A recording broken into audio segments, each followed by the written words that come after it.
আসসালামু আলাইকুম ওয়া রাহমাতুল্লাহি ওয়া বারাকাতুহু। সকলেই আশা করছি ভালো আছেন। তো আজকে আমি আপনাদেরকে দেখাবো যে আমি যেখান থেকে আমার জেডিসি দাখিল আলিম শেষ করেছি, আমার সেই মাদ্রাসাটি আজকে আমি আপনাদেরকে দেখাবো। তো চলুন কথা না বলে আমরা যাই। তো আপনারা আমাকে এখন দেখতে পাচ্ছেন, আমি এখন আমাদের হাফানিয়া ফয়জুল উলুম আলিম মাদ্রাসার ভবনের মধ্যে রয়েছি, যেটা বারান্দায় রয়েছি আর কি। তো আজকে আমি আসছি হচ্ছে আমার আলিমের সার্টিফিকেটটা নিয়ে যাওয়ার জন্য। তো আপনি দেখতে পাচ্ছেন আমি এখন আমাদের সম্মানিত কেরানির রুমে রয়েছি। তো যেখানে আধুনিক যন্ত্রপাতি বা একটা আধুনিক হিসাবে একটা প্রতিষ্ঠানে যা যা কিছু থাকার দরকার সবকিছু এখানে রয়েছে। আর যিনাকে দেখতে পারতেছেন, তো উনি সম্পর্কে কাকা লাগে, প্লাস এই মাদ্রাসার তিনি কেরানির পোস্টের দায়িত্বে রয়েছেন।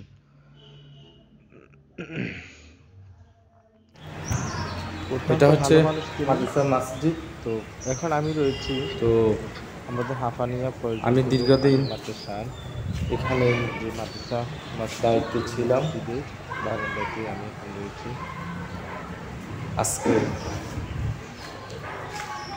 তো সুন্দর একটা আমি পরিবেশ সাথে এই মসজিদে দীর্ঘদিন চেষ্টা করেছি। এখানে যতদিন ছিলাম ততদিন শিক্ষকদের সাথে আমি আন্তরিকতা বজায় রেখে সম্মানিত ওস্তাদদের সাথে মহব্বত, আন্তরিকতা, ভালোবাসা বজায় রেখে চলার জন্য।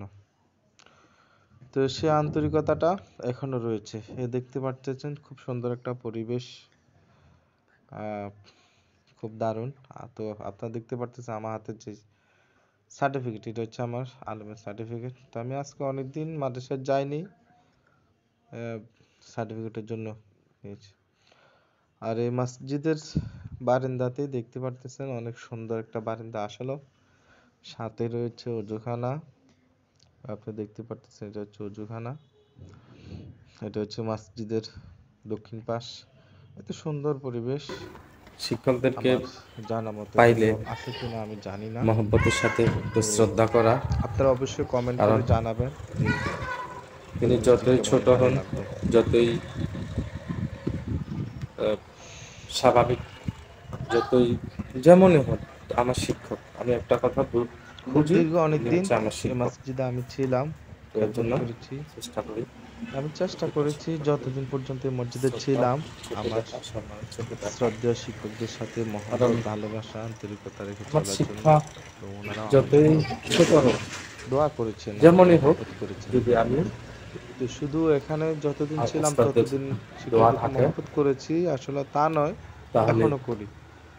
আমার আর একটা আপনারা বিশ্বাস দেখতে পারতেছেন যে আমাদের হাফানিয়া জীবনে ভালো ফয়জুল একটা কিছু আলী করতে পারবো। মাদ্রাসার যে আমার ওস্তাদের দোয়া পিছনে থাকে, যে সেই ভবনটি আশা, সেই রয়েছে, এটা আকাঙ্ক্ষা হচ্ছে একটি চারতলা ভবন। নিয়েই আমি চেষ্টা করি আমার শ্রদ্ধেয় এই ভবনটা ওস্তাদদেরকে আমরা যখন মাদ্রাসাতে মহব্বত ছিলাম করার। তখন এই ভবনটি মাদ্রাসায় ছিল না।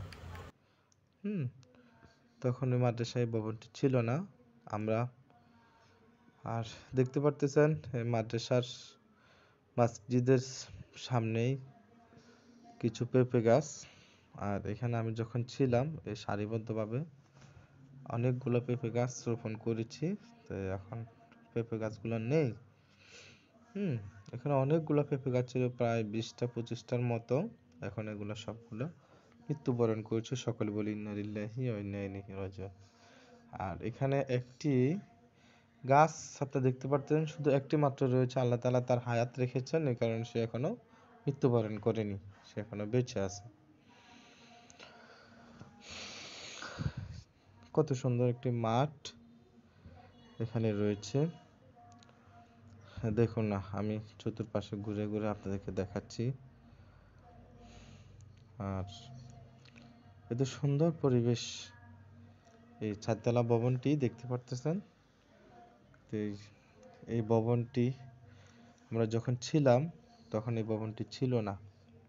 এটা নতুন করা হয়েছে।